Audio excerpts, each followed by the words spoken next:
Hello everyone, welcome back. This is going to be my next build, the F-14A Tomcat by Hobby Boss in 1/72 scale.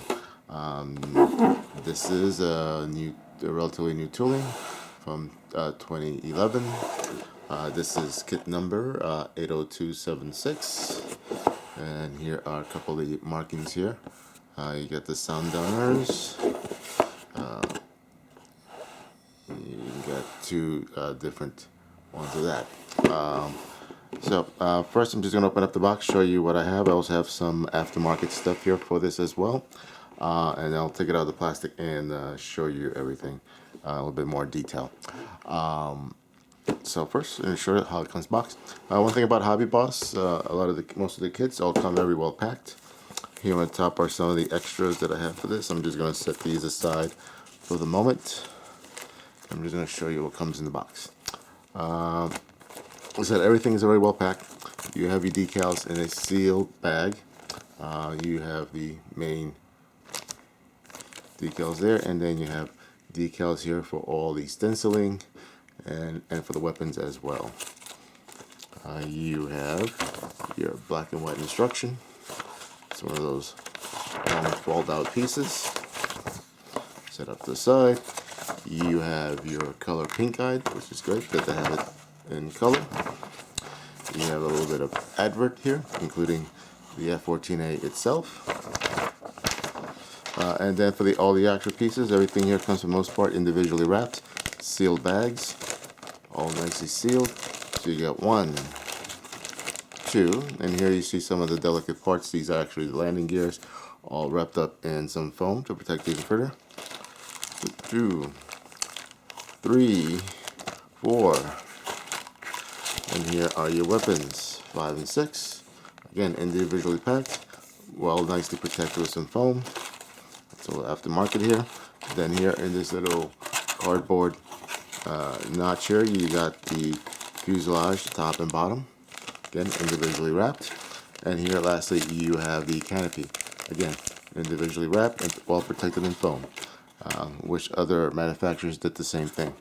Now, in addition to what I have here for the kit, I also picked up some aftermarket, resin ejection seats for it. I picked up some photoetch for the canopy and some external photoetch as well. And I also picked up these masks, which are actually made for the House of Gal kit. I'm not sure if I'm going to use them or not. I just wind up going the old-fashioned tape. I don't know, we'll see. Anyway, so let me stop it there and let me take things out of the box and give you a closer look. Alright, so let me show you a little bit more detail of what's in the box. First of all, I want to say that opening up the bags for all the sprues was super easy, even though they're sealed. You know, they're heat sealed here. They open up really easily, just like if you had a bag of chips, one of those type of bags. Really easily, so you didn't even have to cut the bags open, so you could reuse them and put your sprues back in there or use it for something else. So, which I think is really nice. All right, so instruction manual, basic, same artwork as the cover. All your little do's, do nots, what the various icons mean, and it's a pretty straightforward. If you ever built a Hobby Boss kit before, pretty much follows the same convention. You start there with the cockpit, then you go on to the front nose, drilling holes for your options, attaching the wings, the afterburners, putting the front nose and the main fuselage together, your landing gear. You have your doors, your pylons, then your ordnance, and shows you what the loadout is, what goes in what. Then you have your number sprue map, which is great to have. You see there? And what's included in the box, all the decals. So it's great. Another great thing about Hobby Boss kits, it's that their paint guides are in color, which I think are great to have. I wish all the manufacturers did that, so you can see it, what it should look like, and not just all shades of varying gray, like most of them do. And here you have your paint callouts, the various paints that they call. And you got Mr. Hobby, Vallejo, Model Master, Tamiya, Humbrol. They'll call out there for the various colors used. Same thing here in the front. You can take a look. I think that's great. Okay, now for the main parts of the plastic. So here you have the main fuselage. And you see nice little details. You can see all the rivets, the panel lines, which is not surprising being a modern tool. You can see a little bit of details there for the landing gear. Here you have the bottom. Again, nice details there. And there in the wheel well.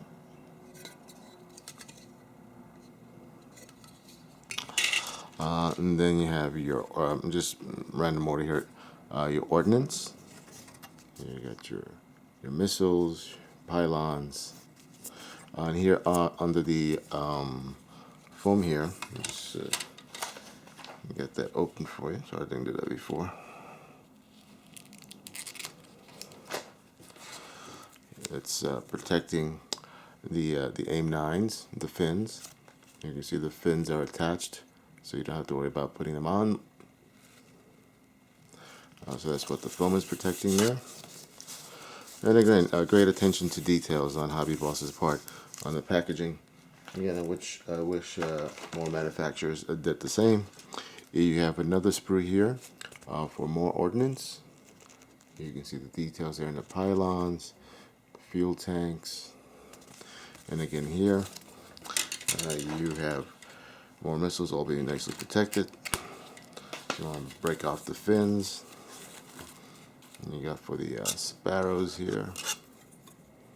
You see that? So that's what the foam is protecting, which I'll put back on because, like I said, I don't want to be breaking these parts off until I'm ready to work on them. Put that off to the side. You have your burner cans. You have open and closed, so you can, doing it parked, you can do it one-on-one, since typically that's the way they usually are. One engine shuts down first and then the other. You see the details there. Right. Here's your front there, for the front of the cockpit there. Alright. Here you got your wheels, your ejection seat,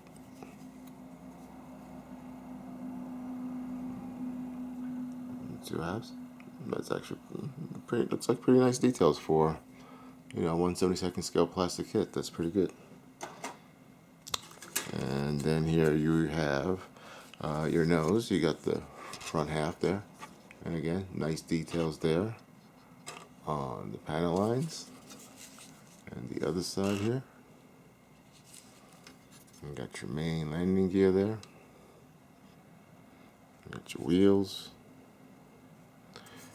Got your bottom part there, the fuselage. Yeah, nice details.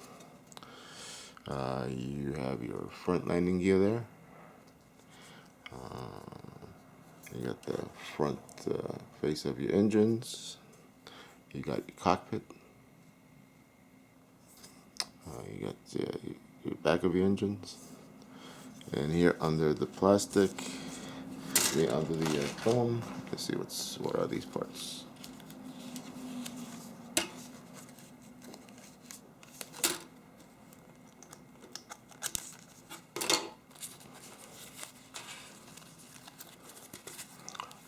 So you have your landing gear there, again, all nicely protected.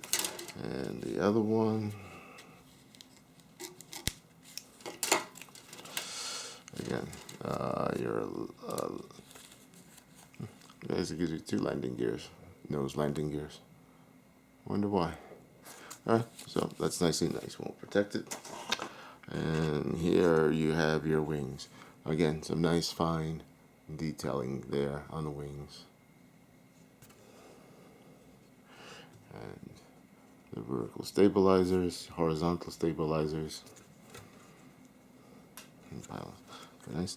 And lastly, for the plastic, we have your canopy, which came again on box, nicely wrapped in foam. And here you go. Yeah, I'm gonna just use this so you can see it a little bit better. As you can see, nice detailing there, nice and clear. See how clear you can see through that? That's really nice, really nice. So the plastic, being a new build, a new mold, obviously no flash, everything is nice and crisp. So let me stop and let me open up and show you the decals and some of the aftermarket parts that I got you. Okay, so here's the rest of what's in the kit. So here are the decals. They all, like I said, they all came nicely individually wrapped in a sealed bag. They all have an attached tissue paper over them to further protect them from any rubbing, which is great. Again, I wish other manufacturers did the same thing. So a lot of times you get your decals, they're dented, they're scratched, and which is a pain in the ass. And you spend money on these kits and to get damaged goods even before you even get a chance to do anything with them. It just sucks. Anyway, so here, these are for the weapons, all the markings for the various missiles and so forth. As you can see, the detail is pretty good.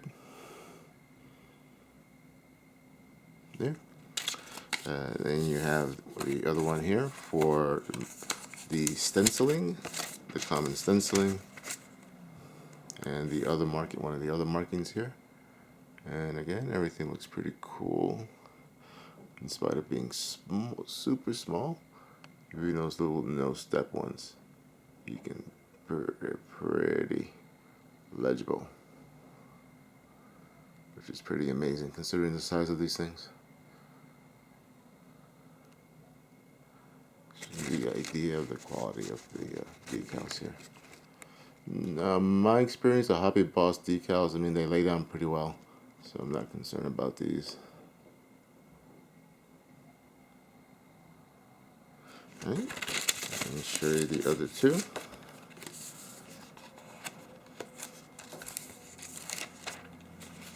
Here's the other marking here. Okay, and again, nice details. Looks pretty good in register there. The red, white, and blue bar there. You can almost read that, can't you? But to me, that is really tiny. You can see that next to my finger there.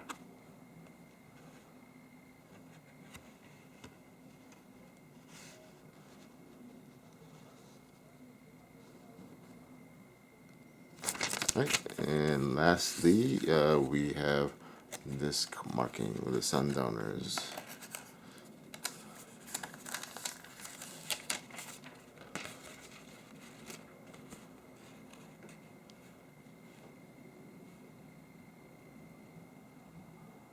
There you go. The pilot's name is.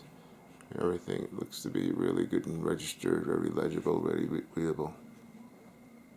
No problems. So I think these decals would work great. So that's awesome. Now, some of the other things that I purchased here, I've got these resin seats from Verdilin. Just going to show you a close-up here of one of them. So you can see the details. So you got the molded in seat straps. Actually, let me find the with seats, just to give you a comparison here. So here's your plastic seat, at least the sides here, and the sides here are the Berlinian. So the plastic seats are really not that bad.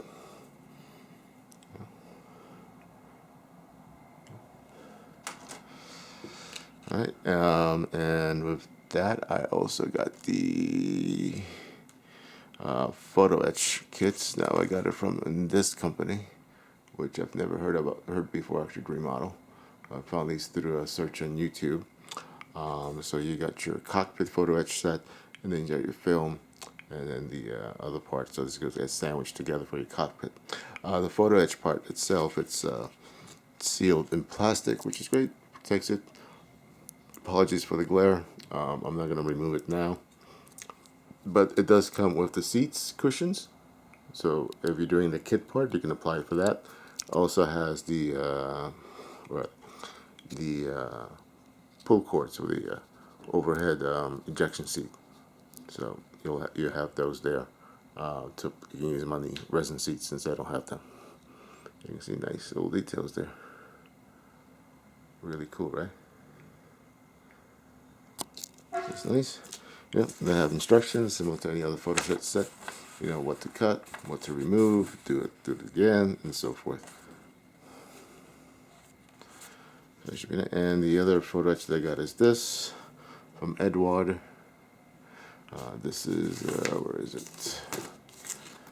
This is this one for the F-14A exterior. Again, standard instructions. Edward, have you ever done any other photo etch stops? You know what to cut, what to remove, and so forth. So now, whether or not I'm going to use all these pieces, I do not know, but I'll see as I go along with the build. So it should be nice. Anyway, so this is going to be my next kit I'm going to build. I'm actually going to also build this in conjunction with an older F-14 that I have in my stash. This is the, let me zoom out, excuse me, the one by Hasegawa. This particular molding dates back to the 80s, I believe, or maybe even the late 70s. It's an older kit. I'm just going to show you really briefly how old it is. This has all raised panel lines and so forth. So it's an older kit. So I'm going to build this in conjunction with this Hobby Boss one. But the main purpose of the build is going to be the Hobby Boss. Alright, so I'm going to break up this video as opposed to the last two, one long video. I'm going to break it up into this intro showing you what's in the box, the pieces, and my plan. And then I'll have another video another week or two showing some of the build. And then a third video with the painting, finishing, and so forth. All right, thanks for watching, and stay tuned for more. Bye-bye.